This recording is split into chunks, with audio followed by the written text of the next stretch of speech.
Vao makasika ny fitaterana kosa ny fitaterana an-dalamby no resahantsika eto mamany olona ny fitokana monina ho an'ireo olona tapitrisany monina ao amin'ny tanàna lalovany ao anatin'ny faritra Vatovavy Fitovinany ny zotra an-dalamby Fianaratsoa Manakara na ny FCE no afantarany be sy ny maro azy noho ny fanterana nefa dia maro ny fotodrafitrasa tsy maintsy arenina anisan'izany ohatra ny tetezana lamasinina ao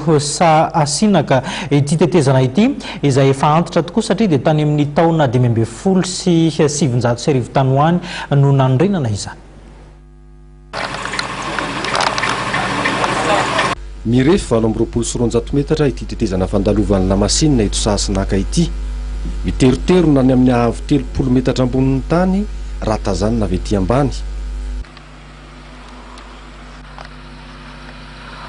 Taoriana ny fanadihadiana natao momba ny amafisany dia fantatra fa nisy filetsena 12 mm ny tetezana vokatry ny fahanterana sy ny etraketraky ny toetrandro. Suivant les fractures bebe zany nahitana fa misy dégradation des ouvrages et entre Pétis à P13 zany tena traitenay Pétis Espérance P12 P13 dia nahitana vide atao zany dia zay no nahitana les solutions hoe